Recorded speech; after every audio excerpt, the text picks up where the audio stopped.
உங்களுக்கும் நாம் தமிழருக்கும் என்ன பிரச்சனை? அந்த கொடியில புலி போட்டது அவங்களுக்கு ஏன் பெரிய உறுத்தலா இருக்கு? இது ஏற்கத்தக்கதா இல்ல நீங்க அவங்க கிட்ட இருந்து எடுத்துக்கிட்டீங்களா? அதாவது இதை பத்தி பேசணும்னா ரொம்ப நீண்ட நெடிய ஒரு விஷயம். எனக்கு நல்லா நினைவு தெரிந்த காலத்துல எனக்கு நல்லாவே தெரியும். ஈழப்போர் 2007, 2008, 2009 நடக்கும் பொழுது சீமான் எங்க இருந்தார் அப்படின்னா, அவர் ஒரு டைரக்டர்.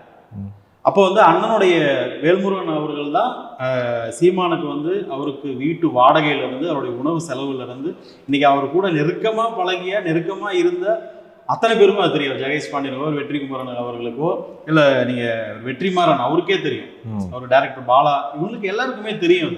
இது தெரிஞ்ச உண்மையான விடயம் இது. ஆனா அந்த நேரத்துல பாட்டாளி நிகழ்ச்சியில அண்ணன் வேல்முருகன் அவர்கள் இருக்கும் பொழுது சென்னை அலுவலகத்துல ஒரு ஆர்ப்பாட்டம் நடக்குது. கருஞ்சட்டை ஆர்ப்பாட்டம், இலங்கை அந்த போராட்டம். அப்போ சீமான் அவர்கள் வேல்முருகன் அவர்கள் தான் கூட்டிட்டு போய் அந்த இடத்துல ஐயா கிட்ட அறிமுகப்படுத்தி வைக்கிறாரு.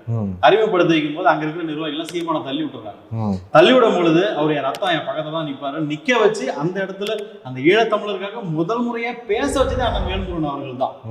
அதுக்கப்புறம் அவர் குளத்தூர் மணி என்ன போனாரு, கூப்பிட்டு போனாரு. அது ஒரு தனி ஒரு ரகசியம். ஒரு 5 நிமிஷம் தான் பார்த்தாரு அப்படின்றதுல அவர் குளத்தூர் மணி நிறைய இடத்துல பதிவு பண்ணியிருக்காரு. ஆனா அவர்களையே தூக்கி வாரி வீசியவர் தான் சீமான் அவர்கள்.